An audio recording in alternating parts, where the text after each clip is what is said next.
भागलपुर की नौगछिया की रंगरा थाना क्षेत्र के भवानीपुर गांव में गुरुवार रात जमीन के पैसे को लेकर हुए विवाद में दो पक्षों के बीच गोलीबारी में दो युवक की मौत हो गई। घटना करीब रात 11:15 बजे काली मंदिर के पास हुई। मृतकों की पहचान 30 वर्षीय करण पोद्दार और 25 वर्षीय शुभम झा के रूप में हुई है। जानकारी के अनुसार शुभम झा की जमीन करण पोद्दार ने खरीदी थी, लेकिन भुगतान नहीं किया गया था। इसे लेकर दोनों के बीच लंबे समय से विवाद चल रहा था। गुरुवार की रात कहासुनी बढ़ने पर दोनों की ओर से गोलियां चली। गोली लगने से दोनों गंभीर रूप से घायल हो गए। परिजन उन्हें इलाज के लिए नौगछिया अनुमंडलीय अस्पताल ले गए, जहां डॉक्टरों ने मायागंज अस्पताल रेफर कर दिया। वहां इलाज के दौरान दोनों की मौत हो गई। घटना की सूचना मिलते ही एसपी प्रेरणा कुमार, एसडीपीओ ओम प्रकाश सहित कई थाना की पुलिस मौके पर पहुंची। एफएसएल टीम ने घटनास्थल से 5 खोखे बरामद किए और साक्ष्य जुटाए। ग्रामीणों के अनुसार घटना के पहले करण और शुभम काली मंदिर परिसर के पास गांजा पी रहे थे। उसी दौरान गाँव के प्रीतम यादव, मुंशी यादव और सोनू झा वहाँ पहुंचे। इसी बीच शुभम ने करण पर फायरिंग कर दी। जवाब में करण के दोस्त सोनू झा ने शुभम को गोली मार दी। पुलिस दोनों पक्षों के आपराधिक इतिहास की भी जांच कर रही है। शुभम की बहन सारिका के अनुसार घटना की सूचना मिलते ही परिवार मौके पर पहुंचा था। शुभम 3 बहनों का इकलौता भाई था, जिसकी मौत से परिवार में कोहराम मच गया है। वहीं करण पहले भी हत्या के एक मामले में जेल जा चुका था। घटना के बाद गांव में दहशत का माहौल है और वहीं गांव में पुलिस की तैनाती कर दी गई है। मामले की जांच जारी है।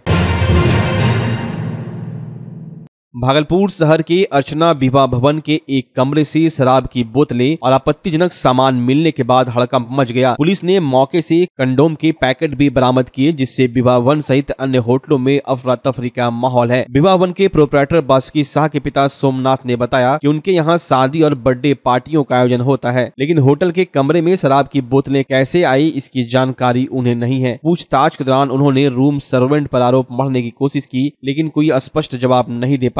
घटना मुजाहिदपुर थाना क्षेत्र के मिर्जान हाट स्थित विवाह भवन की है। पुलिस ने मामले की जांच शुरू कर दी है और विवाह भवन के स्टाफ से पूछताछ कर रही है।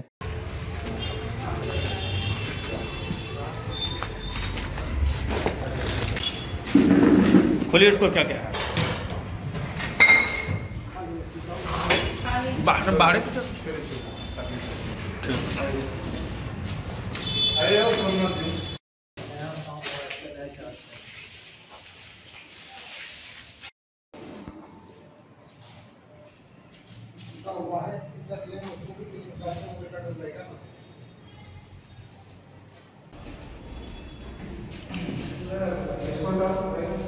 इसलिए होता है यहाँ मैरिज हॉल में मैरिज बुक करते हैं, शादी वगैरह में। शादी वगैरह बुक करने के बाद जो बुकिंग होता है वही अभी रिपेयरिंग का काम करवा रहे थे, पेंट उंट करवा ले। रिपेयरिंग जो चूर आपके नजर के सामने है, ये दिन भर लेबर। शराब का बोतल कहाँ से आ गया? शराब का बोतल ये हमको खुदे पता नहीं है कहाँ से। आपका विवाह भवन है, आपको पता नहीं है? हमको पता नहीं है, इसलिए दिन भर लेबर काम कर रहा था।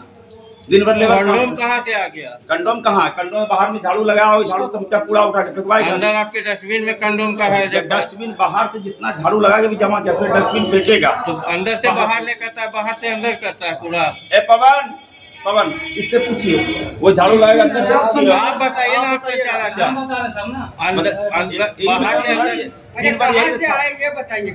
शराब का बोतल कहाँ से है? शराब का बोतल ये हम नहीं बता सकते कहाँ से आया, नहीं कैसे चूरा हो सकता है। उसमें तेजाब उजाब कुछ ला करके बाथरूम साफ करने के रखा होगा। बाथरूम साफ नया बोतल है शराब का, उसमें तेजाब रखा है। शराब है उसमें, शराब है। हाँ, हिस्सा है शराब का, कन हिस्सा है उसमें। कल हिस्सा होगा क्या? तुम लोग पिए शराब? सर हम शराब नहीं पिए। तब फिर बोतल का क्या नाम है आपका? मेरा नाम सोमनाथ है। क्या नाम विवाह कौन है? ये हमारे वाइफ के नाम से संचालन करता बॉस की साथ। चल ठीक है, देख रेख वही करता है। क्या मेरा नहीं है, मेरी वाइफ के नाम से है। तो आप ही का नाम होगा मेरे नाम। क्या नाम है विवाह भवन? अर्चना विवाह भवन। ठीक। चैती छठ के सायंकालीन अर्घ के दौरान एक बड़ा हादसा हो गया। पूजा के लिए जलाए गए दीपक से भीषण आग लग गई, जिससे पूरा घर जलकर राख हो गया। घटना भागलपुर की लालूचक भट्टा की है, जहां 70 वर्षीय रवि शर्मा और 65 वर्षीय शीला शर्मा रहते हैं। पूजा के लिए दीप जलाने के बाद शीला शर्मा अर्घ देने पड़ोस चली गई। इसी दौरान उनके घर से धुआं उठने लगा, जो देखते ही देखते विकराल आग में बदल गया। पड़ोसियों ने किसी तरह नेत्रहीन रवि शर्मा को घर से बाहर निकाला, लेकिन घर का सारा सामान जलकर राख हो गया। सूचना मिलते ही लोदीपुर, मुजाहिदपुर, कोतवाली और फायर स्टेशन की टीम मौके पर पहुंची। 1.5 घंटे की कड़ी मशक्कत के बाद आग पर काबू पाया गया। सौभाग्य से घर में रखे गैस सिलेंडर को ग्रामीणों ने समय रहते हटा दिया, जिससे बड़ा हादसा टल गया। आग में घर में रखा पूरा सामान, नकदी और मोबाइल जल गए। ये दीपक तो संझा दिए थे ना, उसी से आग लग गया। कैसे नहीं देखे। कहाँ गए थे सांझ देखे? कहाँ संझा के आराम देने गए थे भैया, छठ न हो रहा था इसीलिए छठे में गए थे। घर में कौन कौन रहते हैं? घर में कोई नहीं, हम दोनों बुआ। और आप लोगों की बेटा बेटी? बेटा बेटी सब बाहर था, बियाह हो गया, बेटा बाहर, पूर्णिया, बेटी इनको दिखता नहीं है क्या? नहीं, एकदम नहीं दिख। सारा काम हमको बाहर होता तो कई आ रहा ने तो सारा सामान तो हम ही लाने करने जाते। घर का सारा सामान जल गया। अब भैया क्या करेंगे, अभी तो आए हम तो बाहर। इनका तो पानी भी। खाना खा रहे थे सर, मेरा भाई एक मेरा मित्र है, दोस्त रोहन, जो हमको फोन किया कि भैया देखिए आपके गली के दूसरे सेकंड वाला गली में आग लग गया है। हम 4 निवाला मारे ही थे। मेरा नाम मिथिलेश कुमार उर्फ शुभम मिश्रा हुआ, ठीक है। तो हम दौड़ के आए तो देखे पूरा यहाँ पे भगदड़ मच रहा था। उसके बाद जो है काफी देर के बाद हम पूरा आग बुझाने में गिर पड़ के देखे पूरा। कितनी भयावह आग थी? बहुत भयानक। 2 सिलेंडर था, एक सिलेंडर इधर फेंके, एक सिलेंडर इधर फेंके, ठीक है। कैसे आग लगी थी ये तो नहीं पता। मेरा मित्र हमको कॉल किया कि भैया आपके मोहल्ला में जो है आग लग गया है, हम आपके पास आ रहे हैं मिलने। बुझाने में कितना देर लगा? काफी 1.5 घंटा। 1.5 घंटा? जी सर। क्या नाम हुआ आपका? मेरा नाम मिथिलेश कुमार मिश्रा हुआ, बजरंग दल के उप महा सुरक्षा प्रमुख अध्यक्ष है। इनके घर में इंसान दी थी, संझा दे करके निकली थी। आज छठ पर्व का पहली अलग था तो वो अर्घ देने के लिए सब मोहल्ला, इनको गंध लगा, दिखता तो नहीं है इनको गंध लगा तो पता चला क्या, तब बाहर आके चाचा हल्ला किए, तब सब मिलकर दौड़े हैं। तब पता चला कि मेरे घर में आग लगा है। उसके बाद सब सारे मोहल्ले वाले जुट गए। हमारी एक लड़की है, उनका साक्षी नाम है, वो 5 ग्रेड को फोन किए, हमको भी फोन किया, हम भी गए थे इनके साथ अर्घ देने की। ये लोग कौन कौन? जदयू के विवादित विधायक गोपाल मंडल एक बार फिर अपने अमर्यादित आचरण को लेकर चर्चा में है। शुक्रवार को पटना स्थित जदयू कार्यालय में पत्रकारों के सवालों पर उन्होंने अशोभनीय भाषा का प्रयोग किया, जिससे वहां मौजूद मीडिया कर्मी भड़क गए। पत्रकारों ने गोपाल मंडल से वक्फ संशोधन बिल और राजद के आरोपों को लेकर सवाल पूछे, लेकिन जवाब देने के बजाय विधायक ने अभद्र भाषा का इस्तेमाल करना शुरू कर दिया। पत्रकारों ने जब उनके आचरण पर एतराज जताया और मर्यादा बनाए रखने को कहा तो उन्होंने बहसबाजी शुरू कर दी। वहीं विधायक के व्यवहार का जब पत्रकारों ने जमकर विरोध किया तो वो पार्टी कार्यालय के कमरे में चले गए। वहां मौजूद जदयू नेताओं और कार्यकर्ताओं ने उन्हें दूसरे कमरे में भेज दिया। कुछ देर बाद जब वे बाहर आए तो उनका स्वर बदला हुआ था। उन्होंने खुद को पत्रकारों का बड़ा भाई बताते हुए नाराजगी न जताने की अपील की। वहीं वक्फ बिल को लेकर राजद द्वारा नीतीश कुमार की आलोचना पर प्रतिक्रिया देते हुए गोपाल मंडल ने कहा कि मुसलमानों को डरने की जरूरत नहीं है और राजद के विरोध का कोई असर नहीं पड़ेगा। जदयू इस चुनाव में बेहतर प्रदर्शन करेगा। आपको बता दें कि गोपाल मंडल पहले भी अपने बयानों और व्यवहार के कारण पार्टी को कई बार शर्मिंदगी में डाल चुके हैं। हालांकि इस बार पत्रकारों के कड़े विरोध के बाद उन्हें बैकफुट पर जाना पड़ा। ऐसे बात कीजिएगा, आपको माइक आपको लगा रहा है उसकाने के लिए, उसकाने के लिए। अरे आप मत बोलिए, अरे आप बोले कि दामाद है और ये है, ये क्या तरीका है बात करने का? सारा गुंडागर्दी खत्म हो जाएगा, ऐसे बोलिएगा?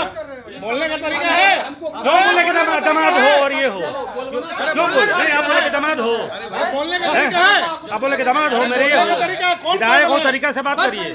फिर वही बात, फिर वही बात, बोलने का तरीका है। वो जिला का पत्रकार मत समझना, वैसा मत समझिएगा, जाओगे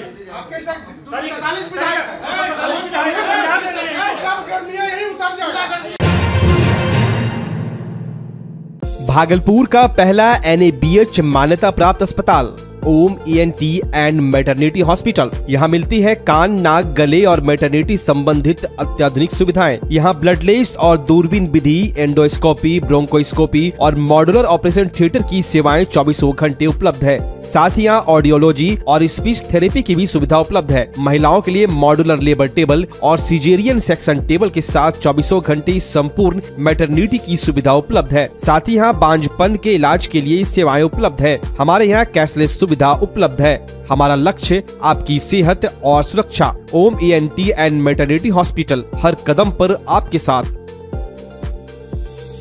स्वास्थ्य सेवा की दुनिया में भागलपुर का पुराना और जाना पहचाना नाम है सुशीला हॉस्पिटल। सुशीला हॉस्पिटल एक मल्टी स्पेशलिटी और भागलपुर का एक मात्र डायबिटीज का super speciality health care centre है, जो 24 आवर्स इमरजेंसी और ICU विथ वेंटिलेटर के साथ उपलब्ध है। डॉक्टर अंजना प्रकाश के नेतृत्व में यहाँ अत्याधुनिक सुविधाओं वाला गायनी डिपार्टमेंट भी है। सुशीला हॉस्पिटल में खुद का ब्लड बैंक और पैथोलॉजी की सुविधा है। सुशीला हॉस्पिटल कम कीमत पर स्वास्थ्य सेवा प्रदान करने के प्रति प्रतिबद्ध है। हमारा पता है लाजपत पार्क की दक्षिण, मसाकचक, भागलपुर, बिहार।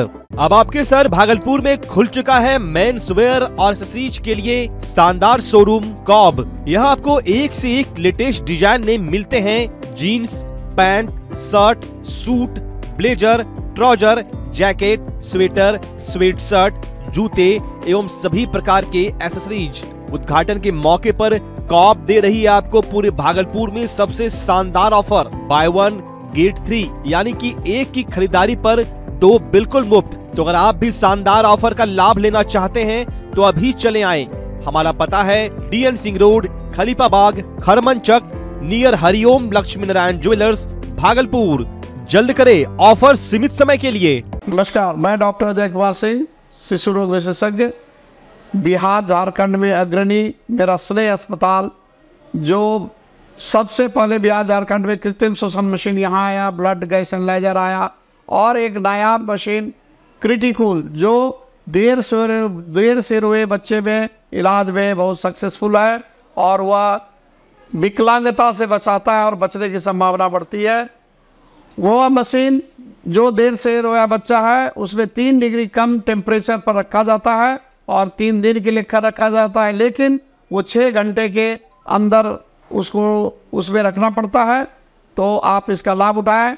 और दूसरी बात, जो आयुष्मान योजना है उसके तहत 5 लाख का चिकित्सा आप अपने नवजात के लिए, बच्चों के लिए आप यहाँ उपलब्ध है, उसको ले सकते हैं। ध्यान रहे कि 5 साल के कम के उम्र में के बच्चों को आयुष्मान कार्ड की अलग से ज़रूरत नहीं है। यदि आपके माता पिता का नाम है। जिलाधिकारी डॉक्टर नवल किशोर चौधरी की अध्यक्षता में समीक्षा भवन में जिले में निर्माणाधीन पंचायत सरकार भवनों की समीक्षा बैठक हुई। गुरुवार को वरीय अधिकारियों द्वारा प्रखंडों में इन भवनों की जांच की गई थी। पदाधिकारियों ने अपनी रिपोर्ट प्रस्तुत की। जांच के दौरान संबंधित अभियंता या पदाधिकारियों की अनुपस्थिति पर जिलाधिकारी ने सख्त रुख अपनाते हुए निर्देश दिया कि भविष्य में उनकी उपस्थिति अनिवार्य होगी, अन्यथा वेतन रोक दिया जाएगा। उन्होंने उप विकास आयुक्त व अपर समाहर्ता को संबंधित विभागीय पदाधिकारियों की पूर्व समीक्षा के निर्देश दिए। बैठक में उप विकास आयुक्त प्रदीप कुमार सिंह, अपर समाहर्ता राजस्व विधि व्यवस्था, लोक शिकायत व अन्य अधिकारी मौजूद रहे। बाईपास थाना अंतर्गत पिस्ता गांव के 20 वर्षीय युवक सोनू ने अपनी जीवन लीला समाप्त कर ली। परिजनों का कहना है कि वो भूत प्रेत के साए से परेशान था और पहले भी कई बार कोशिश कर चुका था। युवक के पिता सुबोध चौधरी ने बताया कि उसका बेटा कई बार पहले भी खुद को खत्म करने का प्रयास कर चुका था, लेकिन परिवार ने हर बार उसे बचा लिया। घटना के समय घर में कोई नहीं था। सोनू की शादी महज 1 महीने पहले ही सहरसा की अंजलि कुमारी से हुई थी और वो खुश भी दिख रहा था। वहीं घटना के बाद पुलिस ने शव को कब्जे में लेकर पोस्टमार्टम के लिए भेज दिया है और मामले की जाँच की जा रही है। परिजनों का रो रो कर बुरा हाल है। गाँव घर में जो होता है ओझा डायबला, उसको शैतान आता था। अच्छा, वो कई बार वो कर चुका था, तो उसको मैं जो परिवार था तो उसको बचा लिया। इससे पहले भी वो फांसी लगाने की कोशिश कर चुका है। तो उस टाइम में तो खैर परिवार तो था, तो वो कर लिया। दोपहर के टाइम में था, उसका मम्मी मार्केट चल गई थी, उसका बाप चल गया था बकरी को लेकर और वो अकेला पड़ गया। उस टाइम में आया होगा तो उसमें कोई न था, तो उसमें हो गया। उसके शरीर पे आता था। क्या भूत प्रेत आता था? वही क्या नाम है सोनू कुमार। उम्र कितना होगा? शादीशुदा है। उम्र 20-22 होगा। 22 है। बाल बच्चे हैं? 1 महीना पहले ही शादी। 1 महीना 6 रोज। शादी नहीं करवाना चाहिए ना उसका। घर वाला 3-4 बार अगर सुसाइड करने की कोशिश की पहले ठीक हो गया। जहाँ हम लोग गए दिखाने के लिए, जैसे देवी देवता कोई भी रहता है मस्जिद वहाँ सब चेक करवाए, बोला कि ठीक है जाइए, कोई दिक्कत ना है। डॉक्टर से दिखाए कि नहीं? डॉक्टर से बहुत बार, डॉक्टर तो बोला कि कोई बीमारी न है, रोगे न है। क्या इलाज करेंगे? काम धाम करता है। क्या करता था?